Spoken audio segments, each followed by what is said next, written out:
Yorkshire, Andy?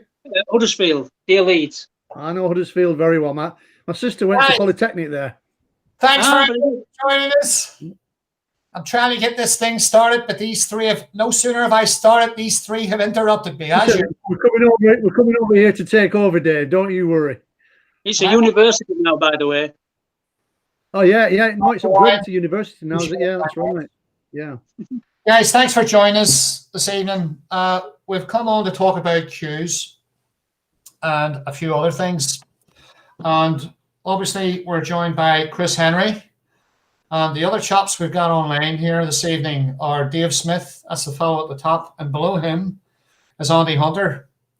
Now, for some of you who don't know, Dave and Andy are responsible for a website called Cues and Views. And you should check that out because the guys provide a great insight into the history of cues. And the website is there for enthusiasts and collectors. And I can't think of a better way to start, actually, and to talk these guys straight away.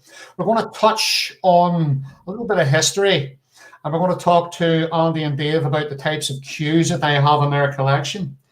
So I'll tell you what we'll do. We'll start off with you, Dave. How did you get involved with Cues and Views, and what's it all about?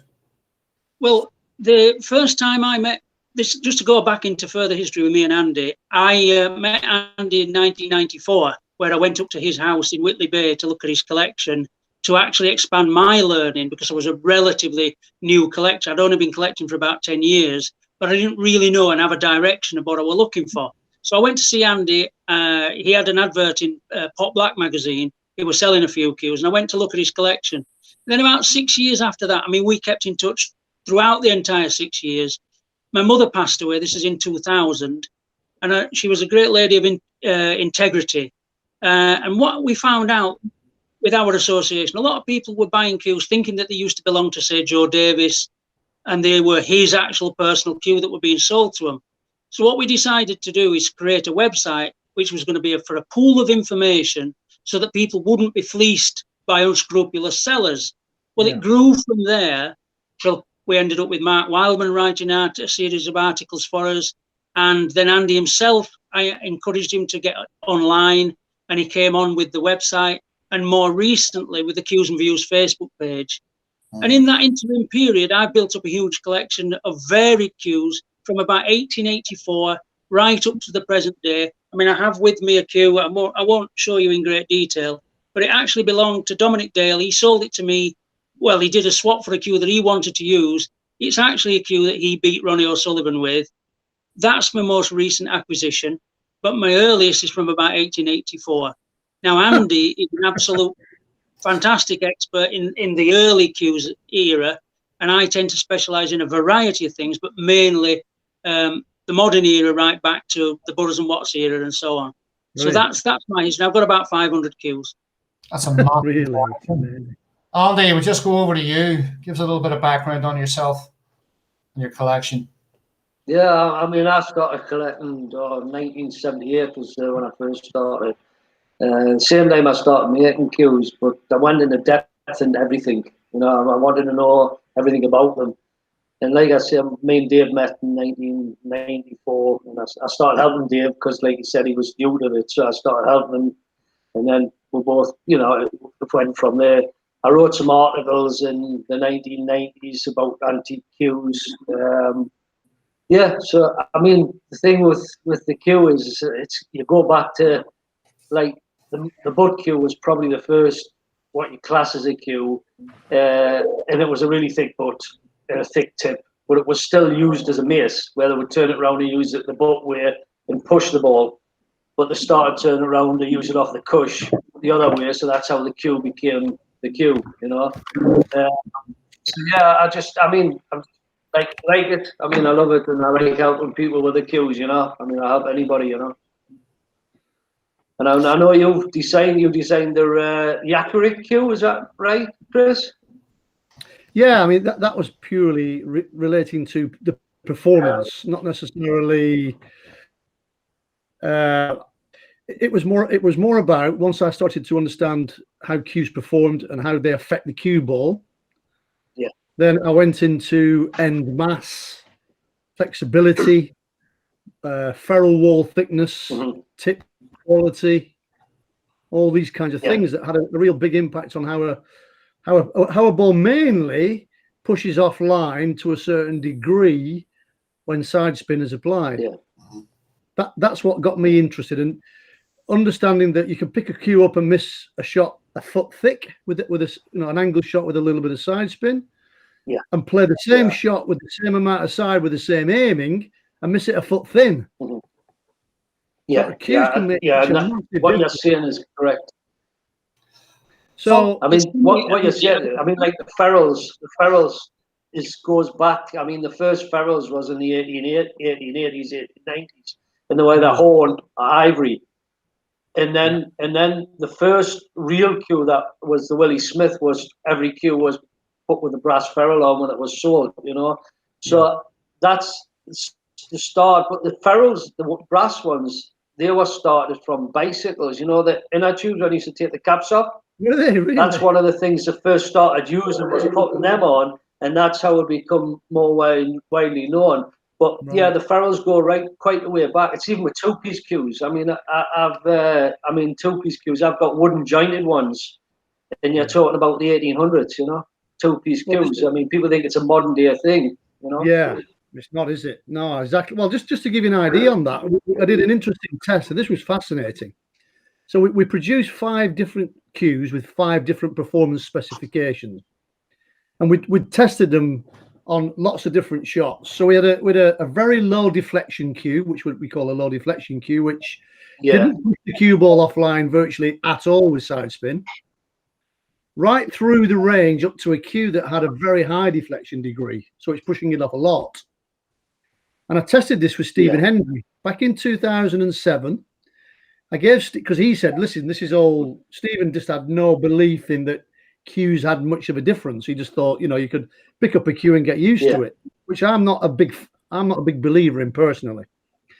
So I agree with you. I gave him this first cue, and I asked him to play a shot from the brown spot, a long angle red shot to a black corner pocket. And he played that shot with a bit of right hand side spin.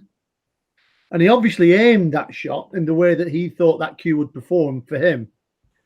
He almost missed the red completely thin.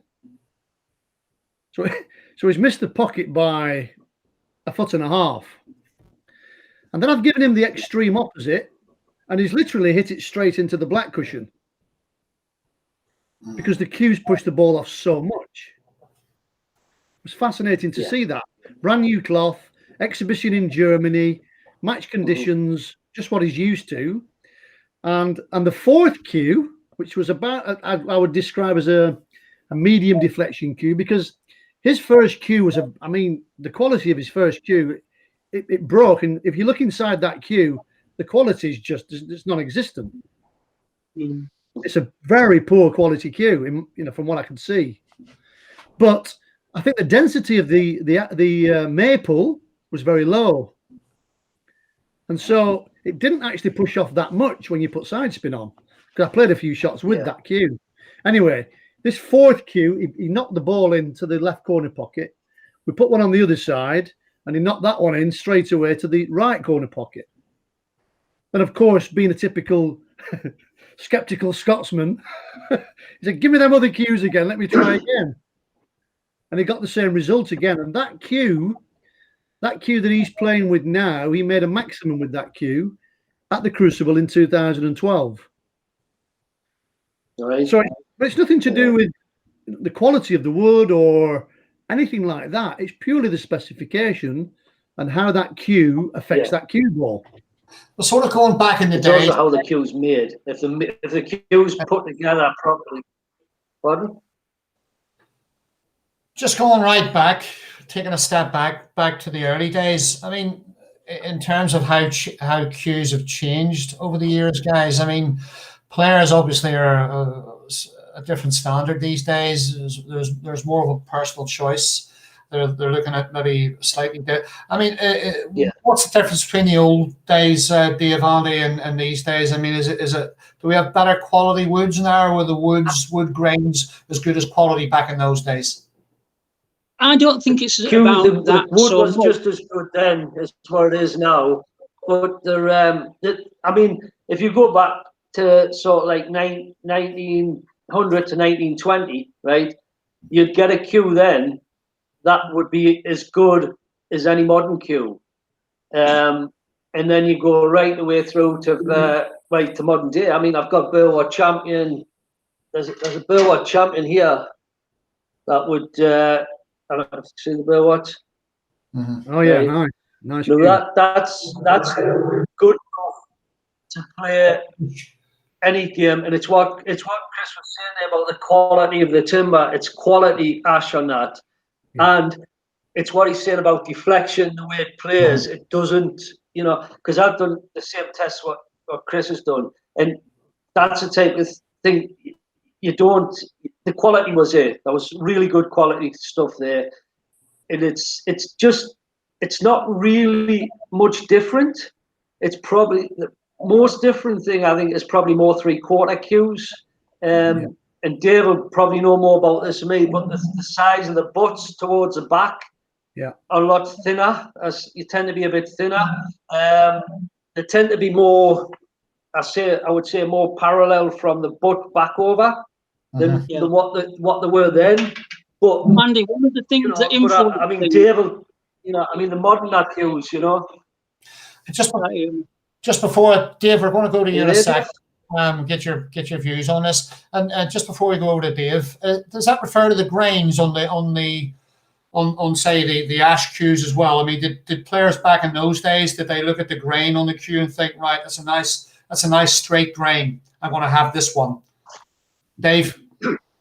No, they tended to look for a playable cue. It was a playable cue they looked for. That was what it was, One of the big influences is the professional game, and it tends to influence the way that people think about what type of cues they're going to actually look for.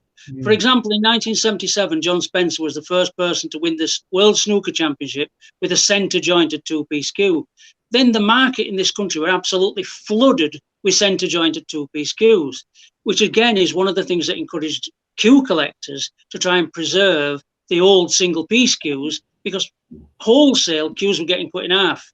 Then in about the late 80s, 3/4 cues came in with such as Hunter O'Byrne, Craftsman cues, Sheridan cues of Sheffield, and because of the flexibility of being able to screw in an extension so that you could reach any shot on the table and play with your own tip.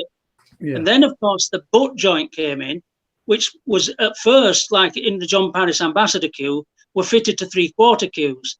But then, of course, people quickly realised that you could have a single-piece cue, again, like the old original single-piece cues, and have a butt joint in and still be able to reach every shot. And that's what the professionals were doing. And like, for instance, Nigel Bond used a Sheridan. It were in the Me and My Cue articles in Pot Black magazine. And therefore, people like Jimmy White used a long-butted Hunter O'Byrne for a while, and then he got a John Paris cue, equally long-butted. And that influenced the customer's choice. And of course, the retailers then bought those cues to sell, and they became the most popular and most available cues on the marketplace. Interesting. Yeah. Very good. And I mean, did players back in those days, do you think that they were as particular with the cue choices as they are now in terms of weight, dimensions, tip size, furl size, all those things? No, I can tell you something, Dave. There's a Northern Irishman that I knew personally that chopped and changed cues daily. Guess what his name was? Go on, tell me. Alex Higgins. Alex Higgins. Absolute nightmare. Not only that, Alex used to knock in lead pellets into the butt and into the ship to actually change the playing characteristics of a cue while he owned it. And he's the famous man who put out a request for a Burwood champion and got hundreds, nearly 200 Budders and Watts cues sent to him, and he tinkered with virtually all of them, So, you can send yourself around a bit of a corner with the tinkering, I think. I'm sure. Yeah. Well, he when he came over from Northern Ireland, he came to the Blackburn Accrington area, and when I was growing up as a kid, I used to pull the balls out for him and watch him play, and he'd be twitching and moving around, but he was always, from day to day, it could be a different cue. Yeah, He's that's always right. trying different cues. Well, he butchered more old cues at that time than just He about used to anybody. take- And then again, you get people like Eddie Charlton, who used the same You- Clark you- McConaughey cue for virtually his entire career until it was stolen. But then you have people like Ray Reardon, who used a Burwatt champion, and he used a very short cue, which probably explains why his elbow. I was talking to John Brownlee this morning, and we were theorising about why his elbow jutted out. That was because he was holding his cue short, because they were influenced again by Joe Davis, who really believed that a cue should be 55.5 inches long. But he was a short, stocky bloke.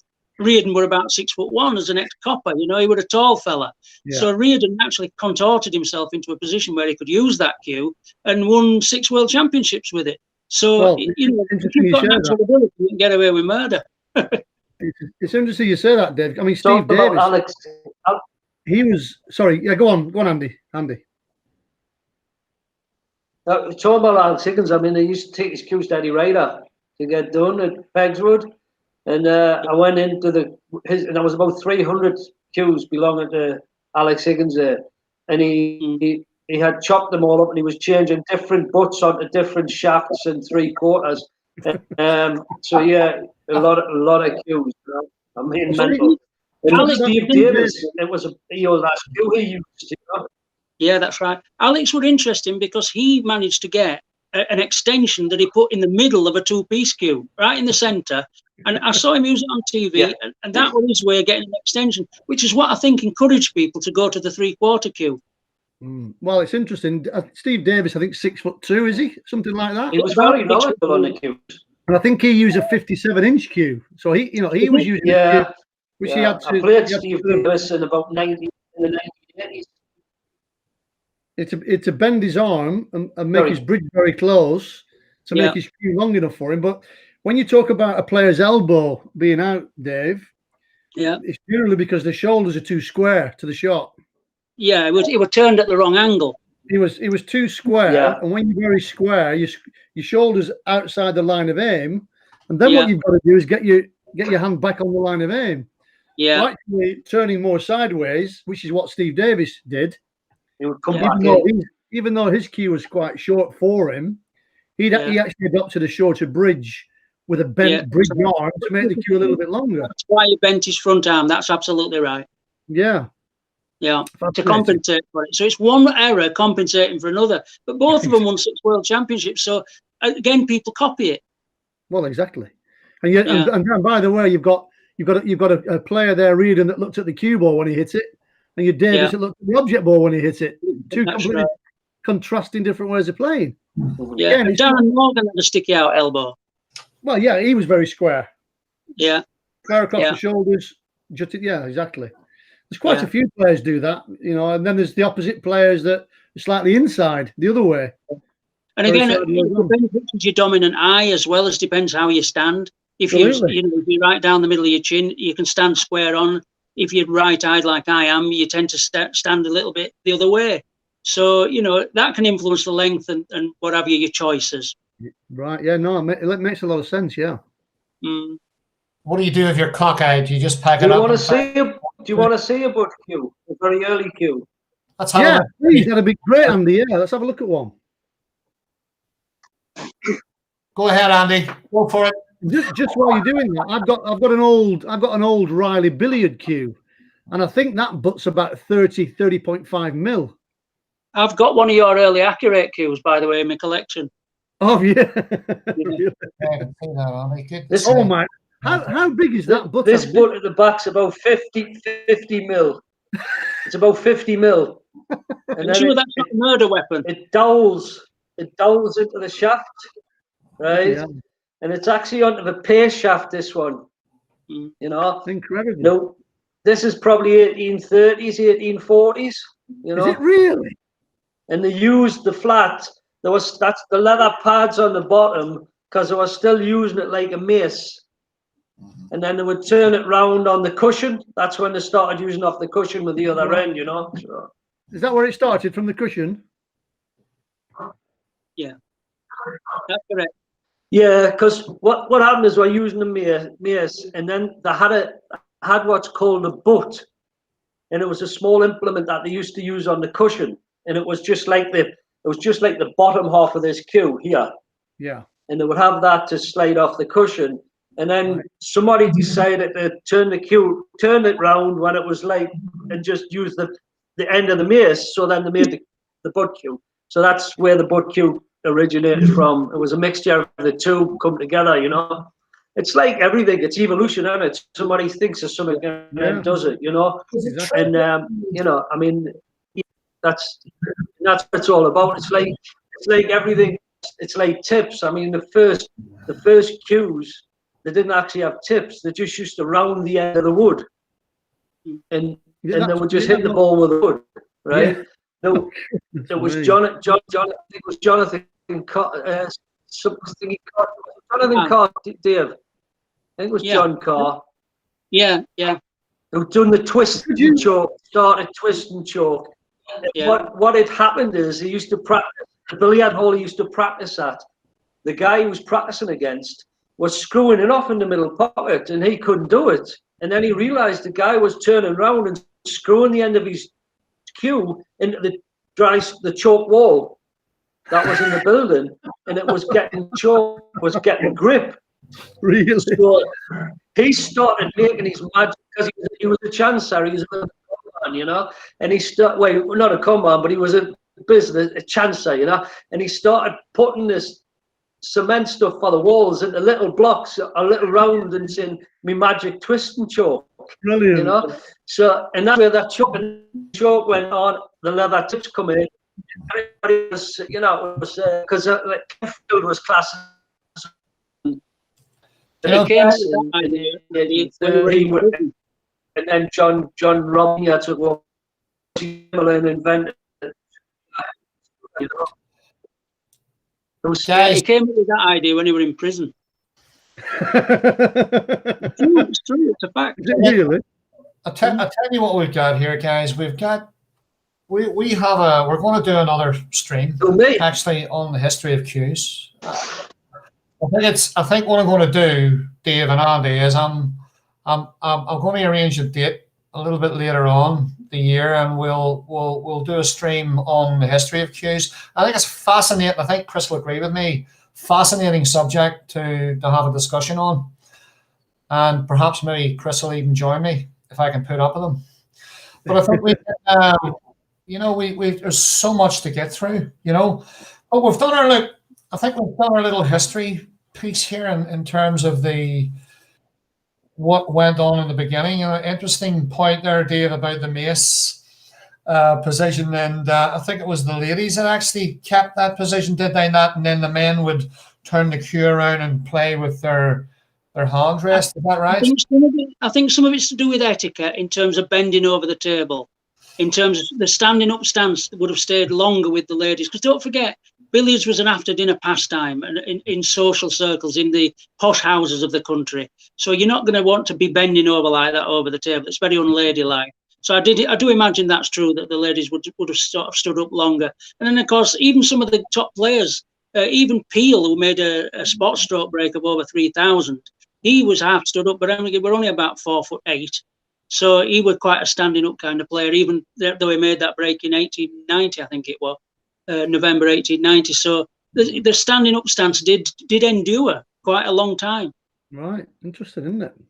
Mm. Very interesting. Anyway, it appears we have lost Andy. Are you there, Andy? Can you hear us?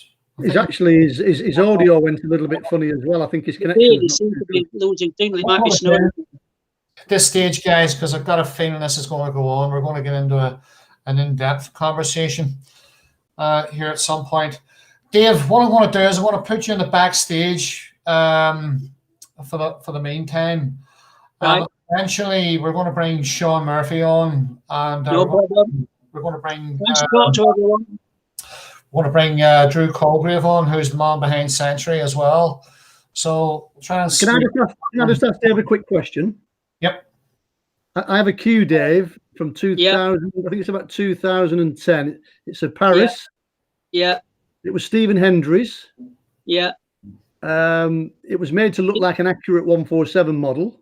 I know the type of thing you mean. With a green veneer. Yeah. And he made a maximum 147 break with it at the Welsh. Yes. What's it worth? Well, has it got a number on it? Yeah, oh yeah, it's a proper Well, proper it's an John ultimate. Harris 100 cue, yeah. It's an ultimate. The absolute minimum you're talking about at the moment is somewhere between £1,400 and 2,000, and the sky is the limit if you get the provenance and you get some additional details from him to back up that it is that exact cue, and it could do any number of figure above that. Interesting. Just before, very interesting there, actually. You actually have that, Chris, you have that cue. I've got that cue here, yeah. In fact, I've got that cue, and I've got his first accurate cue that he made a 147 with at the Crucible in 2000, I think it's 2008. Was that against Bingham? That was Bingham 2012. Ah, that's the one. Yeah, I remember that. Yeah. That's his current accurate pro cue. Yes, I've got you now. Yeah, okay. But it's still. I know it's an accurate in one respect because it's to the design of, but it's still a John Paris Ultimate. So it's got a minimum value. I have no idea what the maximum value is, because if two bidders get, the blood up, it could literally do any number of figures. I mean, look at Ronnie O'Sullivan's cue that he gave away a few years ago. That went up at auction. That went over $3,000, I think. Did it really? Yeah, I believe so. Wow. In fact, the person who bought that is a gentleman who's recently passed away, Mike Russell, who were all lamenting. I heard about that yesterday. That was terrible news, wasn't it? Yeah. So respect to his family, and God bless everybody that's associated. He was a great guy, and I interacted with him a hell of a lot. He's a very friendly, pleasant fella, and he's greatly missed in the cue collecting community. He contacted me on a number of occasions. There's a question at the side there about Ivory and Horn Ferrells. Cues, Mike, unbelievable. Oh, he loved his cues. He absolutely devoted to cues. He sold me an Aeon cue. He was the sort of guy, if he bought a cue and he fell out with it, he'd contact who he thought really would appreciate it. He sold me an old Aeon cue because it's in mint condition, and he sold it me for what he paid for it. A great guy. Really, he's really going to be missed. Guys, just a couple of little questions on the box here, just before I let you two guys go. People, I've got Darren Johnson just asking me, he'd like to hear your views on Mac Chambers cues. Again, they've got a great collector's value and playable value. Dave's the best one. Pardon? One at a time, please. Dave, start with you. Start with you, Dave. Yeah, they've got a great cachet in terms of collectors as well as players, and they are doing a really good price second hand. They're well known for being a desirable cue, and because he passed away, obviously there aren't going to be any more made, so therefore they're in limited supply, and they are quite sought after now. Andy, what's your? I was just saying, Dave knows more about Mac Chambers cues than me, but the Ivory and Horn Ferrells, there's a question about that. Obviously, Ivory's not the type of stuff you want to use. Horn, they fall off animals, so yeah, they do work. The problem with Ivory or Horn or anything like that is if you're putting a tip on and you start filing it down, cutting it down, it's a much softer material, Mac, so you've got that there where the material wear away. Horn Ferrells was on the backstage. Hold on, I've got one. That's Shaun Murphy. Horn Ferrells.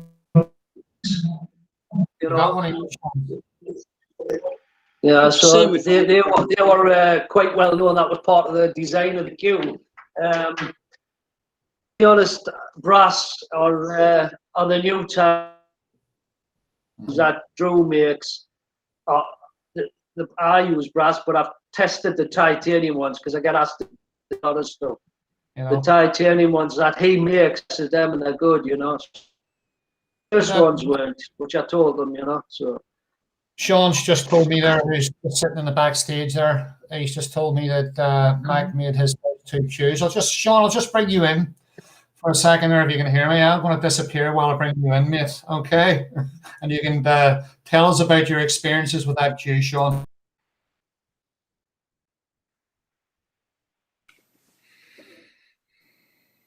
Are you there, guys? Can you hear me? Oh, how are you, mate?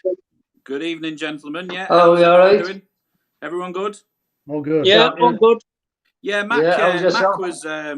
Mac was local to me where I grew up in Northants, and you know, played in the local league and stuff. Was a friend of the family, and I think my first ever cue was a jumble sale purchase, and then the cue I had after that was from Mac's collection. It was a lovely old ash cue that he had that he cut down for me to use because I was only 8 or 9 at the time.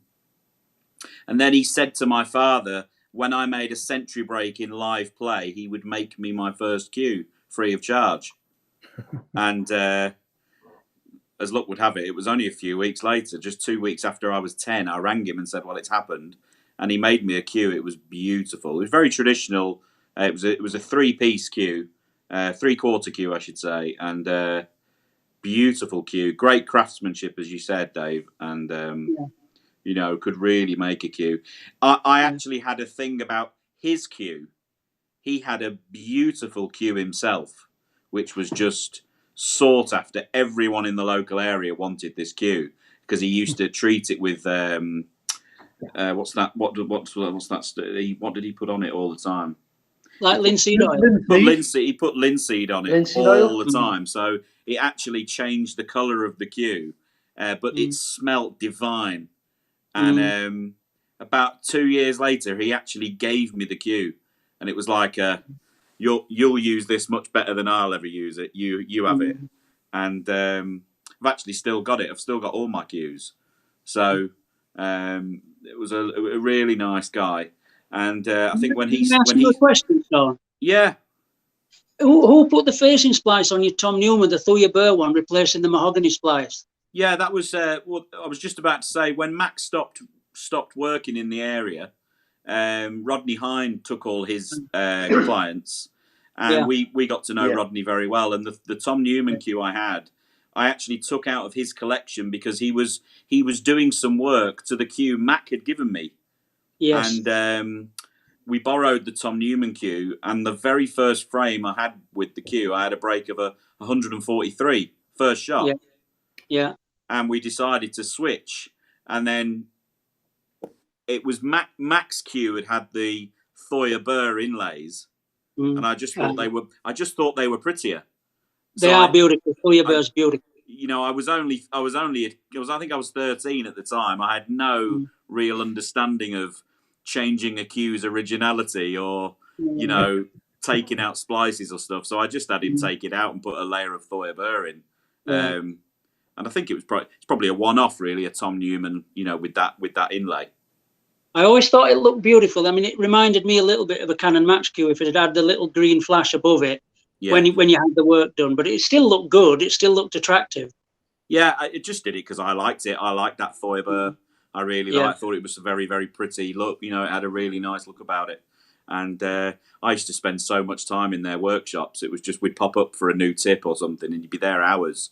You know, looking around his workshop. Brilliant times. They were great times.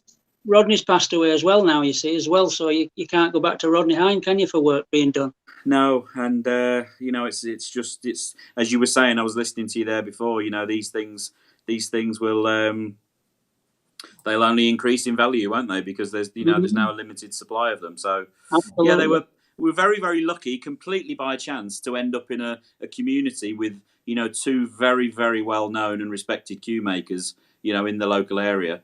And, you know, if we didn't know something about the cues, they certainly did. Yeah.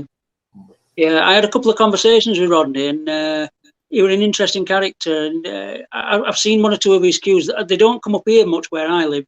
You tend not to see them, but they were always solid and very usable and you know, good, thick, meaty splices on them. You know, you knew you got one of his cues in your hand if you picked one of them up. Of course, you could have them made to your specification, I'm sure. But if he made a cue that he thought was going to be good, it was usually quite solid, chunky, and meaty. You know. Well, as things have developed and our understanding of cue ball deflection has come and gone, you may have already covered this. I'm not sure, guys, but Rodney actually had a cue of his own that he used. His own cue was completely 0 deflection. Yeah, Sean, I remember that. He that's the way I like to make my cues. He's the one that gave me the initial idea originally of Accurate Right. Okay. Okay. because of that. Because I remember him having, you know, he showed me how this cue worked. He said he had me playing a half ball blue in and out of bulk with run inside. And he said, just aim to pot it. Yeah. And I said, well, you can't possibly aim to pot it. You'll miss it. And he said, oh, no, you just get down and pot it with side. The cue ball doesn't throw off line with my cue. And I was like, wow, like that opened up a completely new world to me. You know, it was like a secret door. It was like getting the keys to Narnia. And never looked back. But literally nobody in the club it's could how use the cues his cue. put You know, together. everyone was so used to having to accommodate the throw of the cue ball with side spin and stuff like that. They took his cue for it. It was a bit of a laugh. He used to do it as a joke in the club. I bet you can't make 20 with that. You know, it was funny. It's funny what you're saying there, Sean. We were talking earlier about the cues that I let Stephen Hendry test, because Stephen didn't really believe in a cue having so much influence on the cue ball, and he literally played the same shot a few times. He's missed it a foot thin on one occasion, and with a different cue, he's missed it a foot thick. Madness. You know, and the cue can make that much difference. It's incredible. Yeah. I think, and ferrules can, you know, a lot of people, as Andy's been advocating, to turn in ferrules are the in thing, but also people are into thin wall ferrules and short ferrules, so you don't get the extra weight at the end of your cue. That's why I used a Sheridan cue for many years in the league snooker. I'm only a league standard snooker player, but I used a Sheridan cue, but it had a short ferrule. I think he used to make ferrules, and he'd make 2 out of 1 ferrule essentially, so you got a short ferrule. But I thought it was brilliant because with reverse side screwing off cushions, again, I didn't get a lot of deflections, so you're used to get the pot, you know, and that obviously it builds your confidence, so you end up loving the cue. I've got 3 Sheridans now, but they all play different. Well, you're right, Dave. Golfer, Steve Davis. I think Steve Davis played with was it nylon ferrules, Sean, that Davis tested originally? He tried them out. He tried fibre ferrule. He's tested all sorts. He's tested them all, I think. Yeah. Tested them all. He tried fibre ferrules because of the American pool market. That's right. He got talking during Moscone Cup. He got talking to American players, and they encouraged him. Now, if you look at old Adam cues, which are phenomenally well built for a centre jointed cue with a wooden joint and everything. I know a lot of people complain about the wooden joints, but if you treat them with care and you don't leave them in your car overnight, they won't expand and shrink, so they'll last a lifetime. I've got about 25 of these Adam cues, and the fibre ferrules on them are absolutely lovely if they're kept original. But like Andy Hunter said earlier, if you're not careful, you can misshape when you're doing the tipping, and you can ruin the ferrules on those cues. But they strike the ball lovely.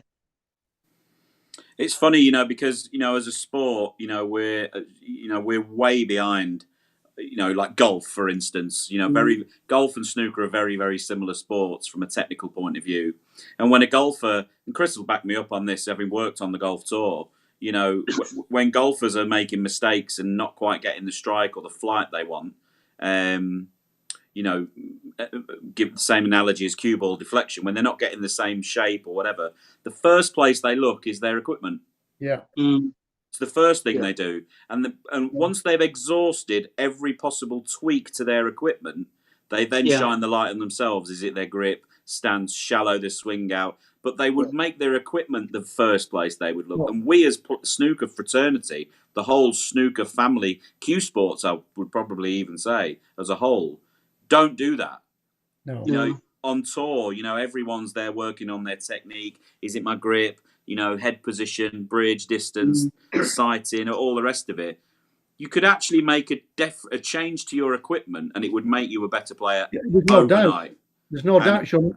And it's just, we're just a little bit what behind. What you're saying there is actually bang on. It'll be some time, I think, before we catch up. But we have started that journey. Sorry, Andy.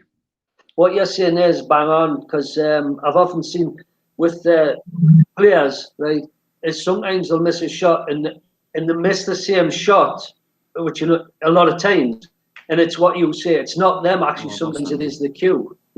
Sometimes you might have a cue, and sometimes the balance point is wrong, or the end of the cue, like Chris was saying, the woods.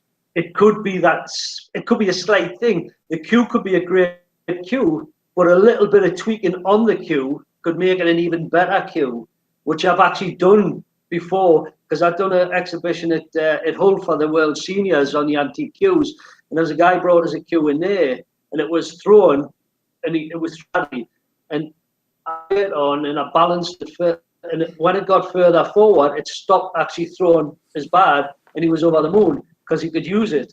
It's just little things. It's just little things with the cues, you know. It's interesting. I think What you you just could said almost there do. about golf. I mean, I was stood on the range a couple of years ago with Rafa Cabrera, and his club manufacturer is Titleist. And he literally, he had this driver in his hand, and he was testing driving, off the tee box. And there was one, the first shaft they gave him. It's more related to shaft and flexibility. He was literally hitting everything to the right, into the right rough. They then changed the shaft, and he was swinging the club the same way, and now he's going left rough with the same swing. And then I think it was a fourth or fifth shaft. Everything was just going straight down the middle of the fairway. So this is my opinion. I believe every snooker player has an ideal cue specification. And I also think what snooker players need to start doing now, especially professional players like Shaun, they need to have 2 or 3 spare cues that are doing very, very similar things that they've tested, just in case, because when they're traveling, anything can happen. You can get stolen, it can get broken, and then where are you? It's ridiculous. They need to have at least a couple of spare cues. Yeah, I think you're probably right. Shaun, are you using one pass at the The thing moment? is with cues, like as you know Sorry, say that yourself, it's hard to get cues the same. You could have 2 bits of wood, make the cues identical, and one out the same piece of wood would be totally different. But you could, it's finding them cues. It's like what you're finding them cues exactly the same, because the same cue maker could, like I say, could make 10 cues, and unless they're made out the proper kind of, exactly this, you'll be looking to get the same result, I was just asking Shaun as well, Andy, if he's using John Paris at the minute. Because I know that the reason I ask is I know that John Paris, like for Ronnie O'Sullivan, he'll make 6 and let Ronnie try all 6, like have them for a weekend or whatever, before he settles on one when he changes. Because he does change, but they all look alike to the viewing public. So we can't really tell that easily when he does change. Yeah. But I just wondered if he did that with yourself when you, because I know you changed your old cue, and I saw it took a while for you to get fully au fait with the playing characteristics of your new cue. Yeah, well, I was actually, Chris and I were doing it at the same time, obviously, and it turned out that I actually had a technical problem in my game. But before I got to that point, we went down the road of looking at the cues, and I altered. John made me exactly the same story. He made me 6 cues. I tried them all out, like 3. I took them back with me and ended up choosing the cue that I now use to this day out of that batch of 6. Got you. But the technical flaw that was in my game followed me, obviously, and so I started chopping and changing the cue. I had it made half an inch shorter. I had the tips. Obviously, then the tip size increased because I was looking for more cue ball deflection. I wasn't looking for less. I wanted more. And it turned out through through experimentation that I wasn't. My technical fault was I wasn't actually striking the cue ball in my intended position. That was the problem. Yeah. But before I got to that point, I thought it was the cue. A supplementary question then is, why was it for safety shots you wanted more deflection to get more precision where you wanted the white ball to end up? No, it was purely that when I was playing shots with side spin of any kind, I was actually taking the cue back offline and not returning the tip to its start position. Yeah, I get you. So I didn't know that. So I wasn't getting the deflection that I was anticipating. No. So I was missing everything thin. Right. I wasn't getting that push offline. So I was hitting safety shots thin, long pots thin, blacks off the spot thin, anything with run inside. And so Chris and I, we worked very, very long together. We've tried to work out the thing, and we have now fixed that. And it was nothing to do with the cue, but the cue did get chopped because we thought that might be an issue. So the cue, fascinating. Thanks for that. I've curious.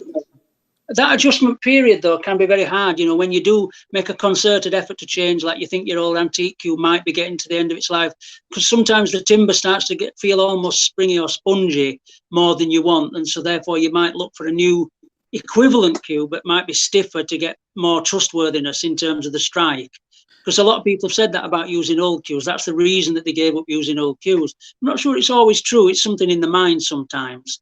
But I wondered if that were part of the reason you changed. And I've always been curious about that. Yeah, no, I mean, that isn't the reason I changed the cue, but that was something that was going on at the same time. The reason I changed the cue, I mean, the cue was a beautiful cue. I changed it because it had started to fray under the ferrule. It had started to the cue had actually started to peel away underneath the ferrule, and the thought of chopping it and changing it, sort of made my blood go cold because not to your level, but I would have been a bit of a custodian of stuff like that. I didn't want to change it. When I think back to 15-year-old, Shaun who had the Feuerberg inlay put in it, I sort of cross myself and pray for forgiveness, So the last thing I wanted to do was chop the end of the tip off and go again. So I actually put the cue to one side and just thought, the cue's got quite an interesting history, that particular cue. Reardon had used it during the 60s and 70s, as well as some other players. And I just thought, I don't want to mess around with that cue. I'll put that to one side. It's helped me win some, big tournaments. It's been with me a long time. And I'll just put it to one side and keep it as original as I possibly can, minus the inlay. So, well, that point you're making there about originality. It's still going to be a collectible cue in the future. That point you're there making about originality, Andy's right, by the way. That point you're making there about originality is what we look for as collectors. Yeah. If we can get a cue, this is why ferrules are so important. If it should have a fibre ferrule on and it's got one, that's correct. Yeah. The dimensions need to be as much as they would be originally and so on like that. If it's got the original lacquer finish on it, if all the lettering's there on the badge. So my collection, although it's at the level that it is, I've had hundreds more cues through my hands because I've always upgraded if I've got the chance. And Andy will tell you that. So we always look for as you said, it's a good word, originality. That's the keystone for a good collection. Not just to have a lot of cues, but to have a lot of cues, or as many cues as you want, that are as original as possible. And that's where the value is. Yeah. Yeah, absolutely, yeah. There's one thing I was going to mention. Somebody's on about the stiffness of the cues, and Dave mentioned it. David Lilly, when I used to practice with David Lilly at Gateshead, he got he was using a cue that just didn't work for him, and so what I'd done was I got him a cue, and it was an old cue. No, he got rid of it when he turned professional because it had went soft. It can happen, but the thing with anything is if you've maintained the cue, if you keep the cue up, if you keep maintaining the ash, you keep treating the ash with like Shaun said early on, linseed oil is the best raw linseed oil. And you don't need to put much on. You need to once a year, and all you do is a little bit. That keeps the wood good. But if you let it go, then it will go soft, and the wood sometimes rots from the inside out over. I've seen old cues that's never been touched in the hollow in the centre because of rotted from the inside out over. And I snapped one once because I was trying to straighten it, and all this dust just fell out, And that's what can happen. I've actually got a question for you, Shaun. Remember when you were trying the new break-off and you were trying it thin, like the old style break-off where you were coming off the two cushions? Yeah. Did you ever try the other one when you had the yellow? If yellow's on the spot, you put the white next to the yellow and you go between the blue in the pack off the corner of the pack. And that can come off two cushions behind, or you can play with it side and come off the three cushions behind. And it doesn't tend to push the red out as much as the side did. I mean, my friend, a guy called John from Sheffield, mentioned this the other day, and I thought, oh, wow, I'm forgetting about it. And I thought I'd ask if you'd ever tried that one, Yeah, I've tried them all, to be honest. I've tried them all to varying degrees of success. But you're right. It does push the reds out less. But I think I certainly on the cloths we use, the cloths we use at tournaments and the balls we use, everything. It's so difficult to keep the reds closed. It's so difficult to keep them together. I think everyone certainly feels at the moment everyone's just kind of gone, well, you know, you're probably going to leave a red. Just try and get the white as close as you can to the baulk cushion. You know, just accept it. But it's become such a difficult shot, the break off. It's become such an important shot. I don't know when the next breakthrough's coming with it, but you know, hopefully there will be one on its way. Guys, well, I remember when I started playing, and it was the old style tables, you know, and the cloths were like a lot thicker, and you just done the traditional break off, and then they got the figure 8, you know, and I couldn't imagine them new cloths, because I think I've only played on one of the tables ever, and it was like lightning, you know, and it was like, I thought, dear me. You know, I mean, I'm a decent player. I mean, I've had plenty of 100 breaks, you know, but when I first played them, it was like what I classed as bully tables. We used to call them bully tables, where you had to hit them soft, you know. Yeah. Guys, I'm just going to interrupt you for a second. I want to introduce you to a chap that most of you know. Actually, his name is Andrew Colgrave, and he is the man behind Century Tips Furls. I want to bring him in because he's been sitting in the background there, you know, and listening. And I'm just going to bring him in now. I'm going to come off the screen. Best place for him. You know, that's usually my line, Andy. You know, getting nuts. You know, I usually say that to Chris and Shaun when they come on to behave themselves this evening. You know, I have a lot to say. You know, you spent the last half hour asking Shaun questions. It's quite well answering, you know. But I know. It's actually interesting. What I'm going to do, just before I bring Drew in here, I'm just going to do the right thing and get rid of Henry for a second. But let's see if we can just bring you in there. No, I've been trying to do that for years. Listen, it's easy. Shaun, I just have to push a button and he's gone, you know. Brilliant. Drew, thanks for joining us. Can you hear us all right? Right, I'm just going to take you off mute. I'm just going to put Henry on mute and take you off it. Can you hear me okay? Yeah. All right. Thanks for joining us, mate. And just some of you lads who are watching this live, or you're going to watch this later on, he is the man behind Century. Century predominantly is you started with Drew. Give us a little bit of a background on how you started. Did it start with tips or what? How did it start? Yeah, it started a good few years ago when we were at a club in Sheffield. We would be sort of practicing with Nigel Bond and a young player from Sheffield called Joel Walker. So me and a friend of mine, he's a WPBSA coach, Steve Robinson. We used to sit and watch them practicing and playing, and we'd get to play some games with them. And I used to notice the issues that they were having with tips, especially Nigel. He's really, really sensitive to tips.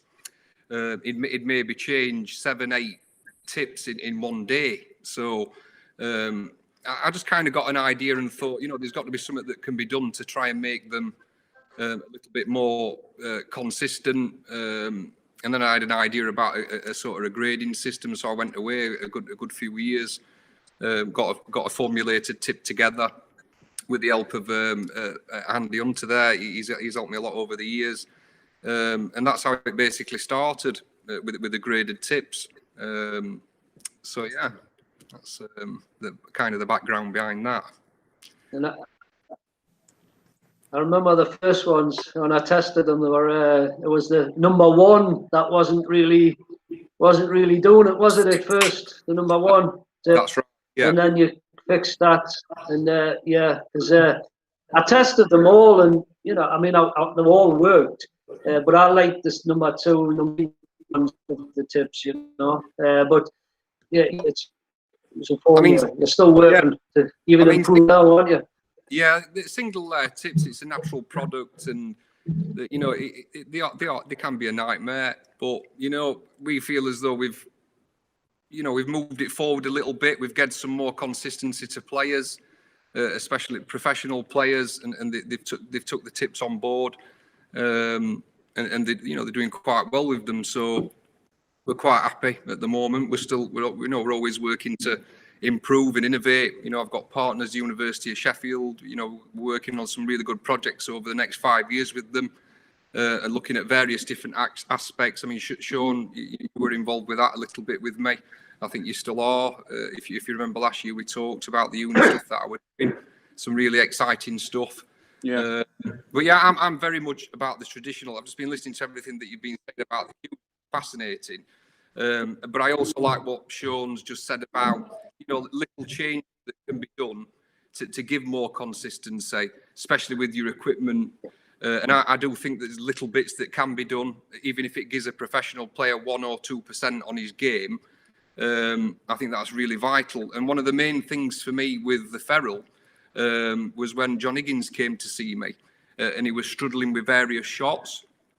What he found when he had the ferrule fitted, that he'd got some gremlins in his mind about these shots from what he could play no problem when he was younger. And obviously the gremlins have crept into his mind over the years and struggling with certain shots. And what he found when he upgraded to the ferrule, the playability of his cue had changed a little bit, and these shots weren't a problem for him anymore. So that was kind of a big thing for me. I took that away, and it's a really important thing at the professional level. It's interesting, though, isn't it? That one of the greatest players of all time is only really now in the latter stages of his career starting to open Pandora's box of equipment. Yeah. And look in it to see whether that's where his, I'm not going to say issues because he's one of the best players we've ever seen, but if he does have any issues, are they in there? Yeah. Most players on tour still think that most of the mistakes they make are down to them. Yeah. And it just isn't true. And I think if we have this conversation in another 10 years, that balance will have changed, that people will be much more open to tweaks and changes of their equipment. Yeah, sure. Because people will lead the way with it and people will change. It will become the norm. But I could name several players on the tour. I'm not going to, but I could name several players who just think this entire conversation about tips, cues, cue ball throw, cue ball deflection, or they just think it's all rubbish. They think it's all rubbish. They don't sign up to it, and it's not for them. Yeah, it's like you, Shaun, and Gary Wilson's the same. You're into understanding about the equipment side of it and how it can improve your game. But if you're the type of player that just you get a cue off the rack and you can play well with that cue, it's a playing cue. I don't suppose you're probably going to look into that type of thing in depth. No, but you're just going to look. You're only going to look into it when it goes wrong, aren't you? That's right. Exactly. And I would go again and say, as a player, I'm staggered. I find it staggering how few players on the tour can do their own tip work. Yeah, I'm staggered by it. Yeah, because it doesn't really matter, and Derek in the club can do it for you when you need him to, because that's fine. That's how it's always. But he's always done my tips. What happens when you're in Shanghai and Derek's not there? Then what? Absolutely. And I think just one of the things I would say about your products, that I've tried all your tips, as you know.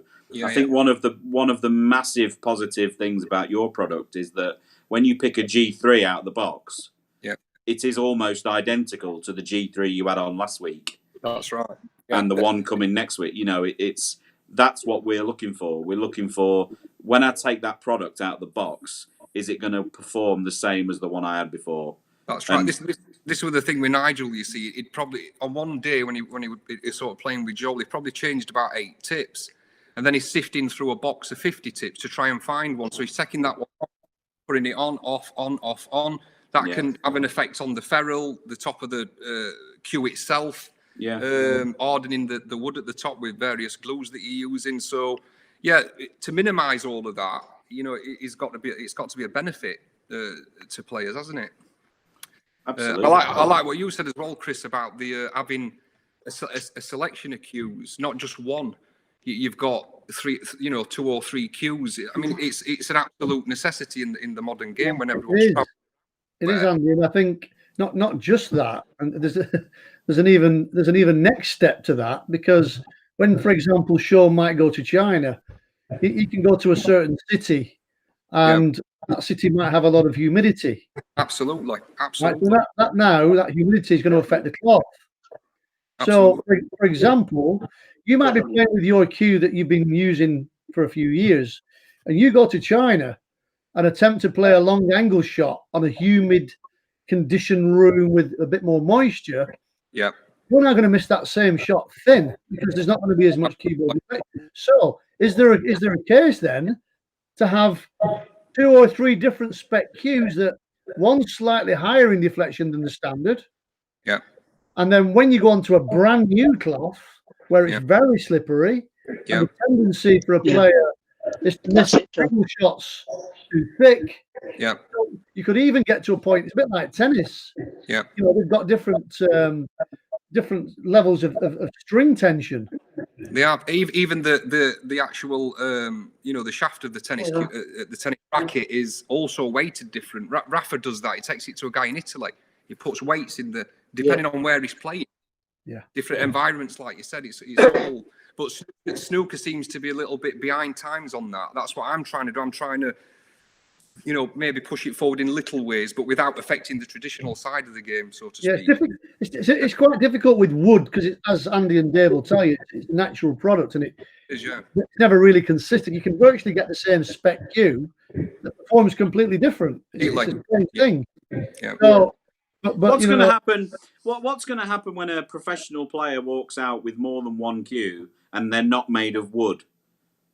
That will happen. Wins. Yeah, I think so. Wins, and in part puts the success down to his equipment and says, well, this is why I'm able to perform the same in Shanghai, Coventry, and wherever else. Exactly. It's a very overall environment.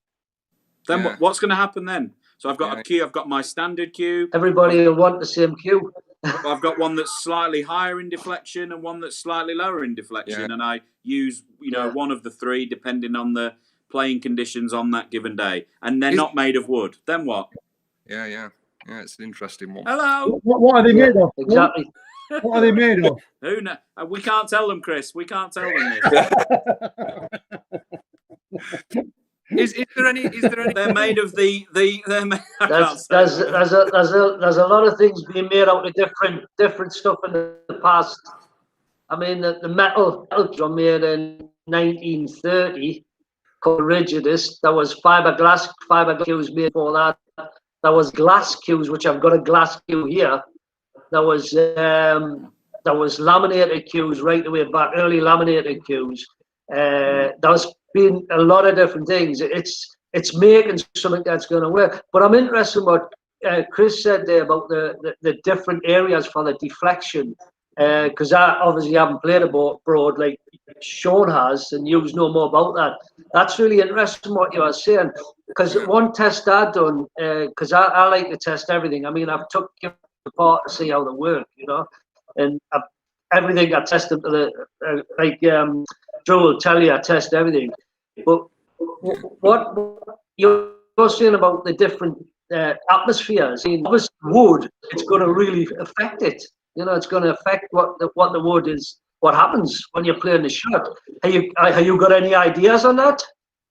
Chris, do you remember that golfer? Do you remember that golfer you started working with, and he asked you how many cues I have? Well, he was astounded. And when you tried to explain to this world touring professional golfer who plays everywhere on the planet, tried to explain to him that I take one cue and it's made of wood, and I expect it to perform the same and have the same cue ball deflection in China, high humidity, Australia, no humidity, and the UK and South America and around Europe. He said, he literally thought we were mental. Do you remember? Yeah. I remember that.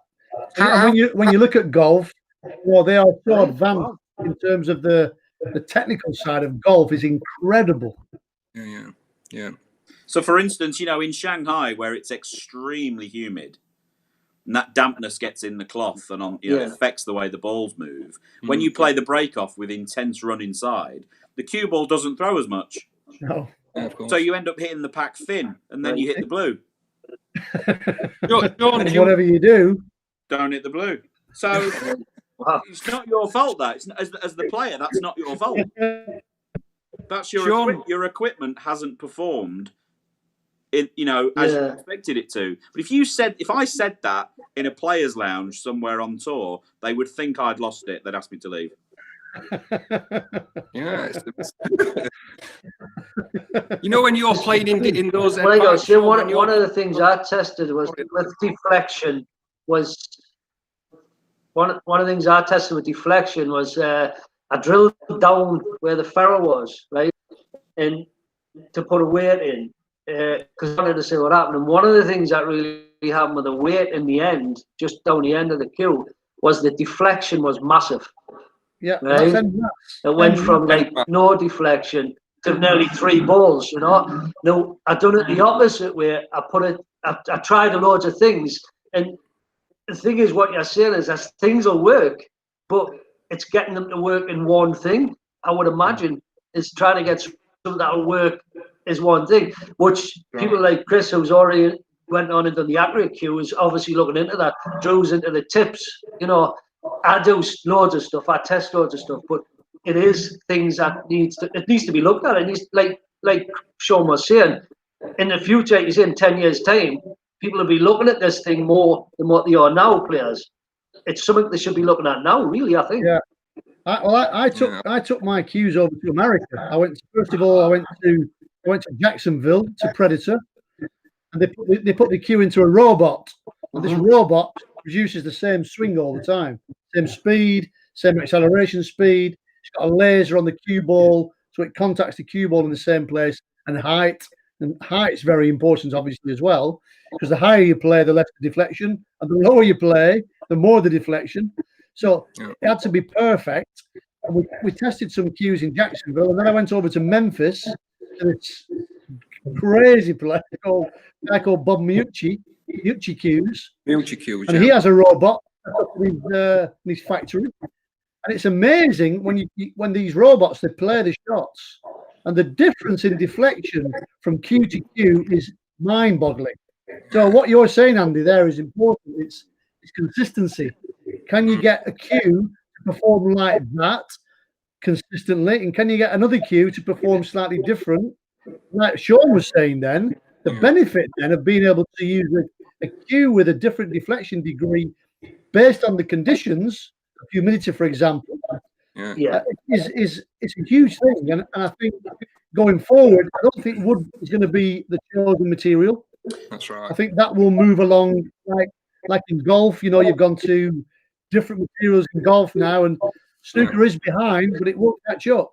Well, do you remember we tried it? We actually tried it, and I don't think anyone knows about it. I don't think we did a sort of real world test. Do you remember I had John make those weights for my cue? Yeah, I've seen. Absolutely. So I had little brass weights made for my cue, and they were half an ounce heavier, an ounce and a half or something. Yeah, and it just increased or decreased the weight of my cue. Oh, and it definitely worked. Yeah.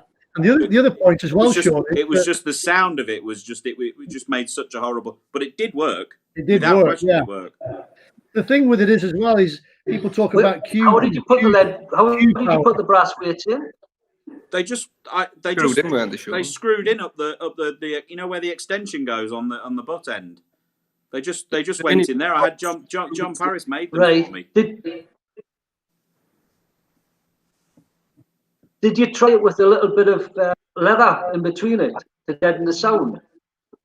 No, I wish we'd had this conversation 3 years ago. Where were you 3 years ago? Because I've actually done that, and I've done it. When you screwed it together with the leather pad in between, really deadened the noise, and it took the sound what you're on about out of it. Right. But it definitely worked. That's maybe a way of doing this, It definitely work. It's like you see, it's improving things, Little steps. By the way, Andy's going to be back at his workshop in half an hour. Sounds like a good way of going. Yeah. Well, it was interesting because I looked into it from a copyright I'm going to point be of up view, there. because I actually thought I'd come up with the idea, and I'd gone to John Paris with it, and I'd said, what about this, what about that, and I happened to look on the Peridon website. They've been selling them for years. These little screw-in inserts. I was like, crap. I thought that was my idea. And it's interesting. People talk about, they want to get more cue power. If you do try They it with the leather on. automatically think they need more weight to get more cue power. But, Yeah. when you look at tennis and golf, where have they gone? They've gone lighter. They've gone lighter. Get more cue, more ball speed. Yeah. And the reason is to get more swing speed. Yeah, more So then you've got cue with the heavier cue will create more cue ball projection because it's heavier. But the swing will be slower because of the weight. So there's a balance there as well. Yeah, it's fascinating. Clueless.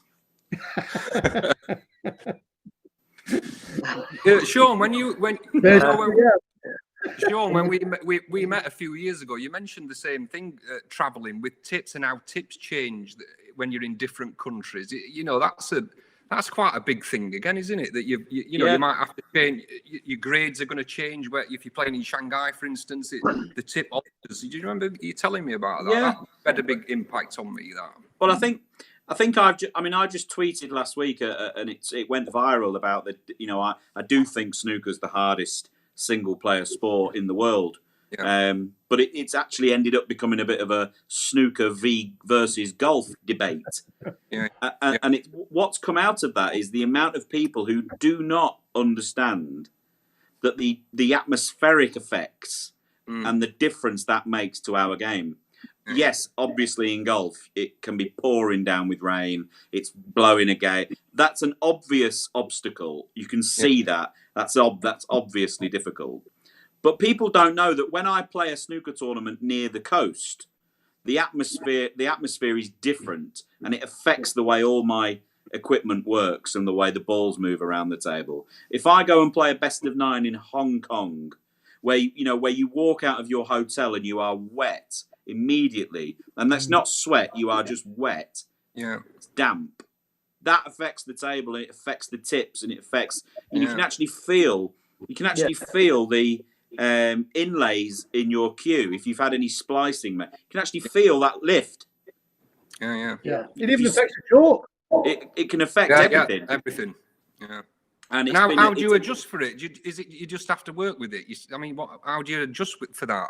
When you've gone from one tournament to another one, and you're finding these conditions are different, you're having to adjust for that, aren't you? It must be a nightmare. Yes, all the time. Ultimately, that they all package together and tend to make it that it's all about cue ball deflection, really. That understanding how much the cue ball shapes on its way to the object ball is the whole game. Really, that's the whole game. It is. And I think as a generalization, there's very few places where we go on the tour where the cue ball deflection increases. It usually decreases with humidity and some other things. Oh. And so, you either then have to change your aiming point, or you play the cue ball with more side spin. It's one or a different height.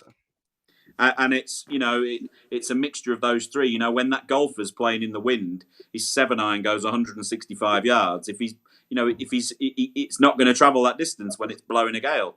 That's right. So you either have to hit it lower or hit a 5-iron. Yeah. And I think the problem with snooker and why we probably haven't made the steps that other sports have in this area is that these obstacles in snooker are unseen. They can't be seen by the public. Yeah, that's right. No. Whereas in golf or football, you watch the FA Cup match today. They're playing in snow. That's obviously going to make a difference. Yeah. Sure, absolutely. Absolutely. I think also the level of knowledge. Like you said earlier, the level of knowledge of a lot of the players is at the point where they don't really understand it. So how can they adjust if they don't understand what's going wrong? Yeah, as I say, I'd mention no names, but there are the majority of players on the tour, the vast majority, would think that certainly when Chris and I have these conversations on tour in practice rooms around the world as we have, they look at us a bit like these two have lost it. These two have gone. Amazing. Mm. So Yeah, we know we're right. We're I know when I used to play we know Shaun. we know we're in the right. Yeah. If my performance could match his knowledge, we'd be okay. It's usually me that lets the team down. Come on, Shaun. You have to have words with him, Chris. Yeah. I remember when I used to play in the leagues in the 80s, and anywhere you went, everywhere was different. You know what I mean? Yeah. And if you went, like Shaun said, you're at the coast, or you went to a warm-up, even a warm-up club, sometimes was different. And it's like you say, you had to adjust to what you were doing. You had to adjust to play there. But Oh yeah. like get something that you could use that would do it easier would be a great thing, you know. Well, also, I mean, like the titanium ferrules Drew's doing. I mean, I don't know if you know much about them, but the first ones he done, I tested them for him, and they weren't very good. And I told him, you know, I said like they don't work. No, the last ones I tested, and I tested to see how they worked. And one of the things I was told is if you had a cue that threw badly, it lessens the throw. So I tested them on a cue that didn't throw, and it worked. Well, like hardly any throw, you know what I mean? It worked. Then I put it on a cue that I knew threw roughly 2 balls. It roughly half the distance that cue threw. So that's another innovation. But I don't know the mix. I don't know the ins and outs of this ferrule. It's a totally different one to the first one.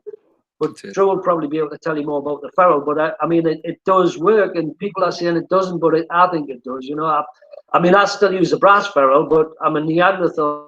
You know.